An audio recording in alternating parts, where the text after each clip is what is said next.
नमस्कार, मैं हूं दिव्यांजलि मोइत्रा। मध्य प्रदेश की राजनीति बड़ी अजीब है। पिछले 10 सालों से शिवराज ने अपने सभी विरोधियों को किनारे कर दिया, चाहे बाबूलाल गौर हो, उमा भारती हो, कैलाश विजयवर्गीय हो या नरोत्तम मिश्रा हो, सभी को अपने दांव से पस्त कर दिया। और इस समय मध्य प्रदेश में बीजेपी के एक सर्वमान्य नेता सिर्फ और सिर्फ शिवराज सिंह चौहान। लेकिन समय बदला और परिस्थितियां बदली। शिवराज को टक्कर देने के लिए एक और नेता आ गए और यही बात शिवराज के मन में खटकने लगी। फिर शिवराज ने उस नेता को पटखनी देने की सोची और अब उस नेता को दे भी दी पटखनी। पहले हम मामले को आपको बताते हैं कि आखिर हुआ क्या कि शिवराज की एक बार फिर उनके चाहने वाले तारीफ कर रहे हैं। जी हाँ, आपको याद हो तो मध्य प्रदेश में सरकार कांग्रेस के टूटे हुए नेताओं की वजह से बनी और उनके नेता बने ज्योतिरादित्य सिंधिया। जैसे ही ज्योतिरादित्य सिंधिया बीजेपी में शामिल हुए, शिवराज समर्थकों को खटकने लगे। इसीलिए शिवराज समर्थक नेता ज्योतिरादित्य सिंधिया के समर्थक नेताओं को किनारे लगाने की सोचने लगे। हम पुरानी बात करें उससे पहले ताजा मामले की चर्चा कर लेते हैं। बात यह है कि ग्वालियर महापौर के लिए ज्योतिरादित्य सिंधिया और शिवराज समर्थक भिड़ गए और दोनों खेमों से खींचतान शुरू हो गई कि किस खेमे के नेता को ग्वालियर महापौर का टिकट मिलता है। इस लड़ाई को सिंधिया और शिवराज दोनों दिल्ली तक लेकर आ गए और इसमें एक किरदार और था जिसने ज्योतिरादित्य सिंधिया को हराने में शिवराज की मदद की।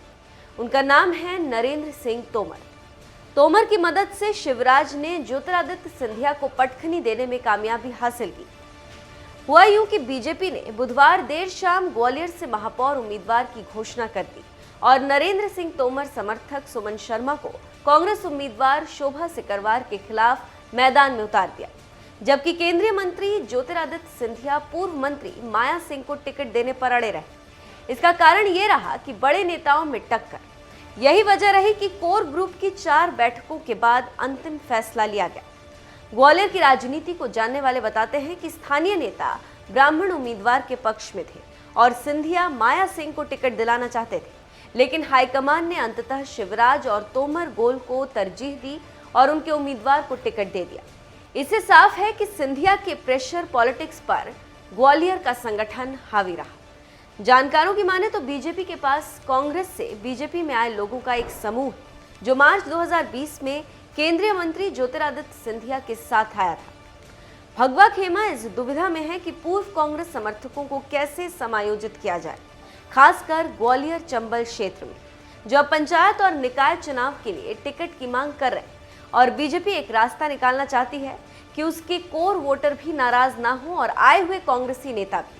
लेकिन कांग्रेस से आए नेता और बीजेपी के पुराने नेता आपस में टकरा जाते हैं, जिसका नतीजा दोनों खेमों के नेता अपनी इज्जत पर ले लेते हैं और फिर ठन जाती है। और जब ठनती है तो भोपाल से लेकर दिल्ली तक हंगामा होता है और टेंशन हाईकमान की बढ़ जाती है।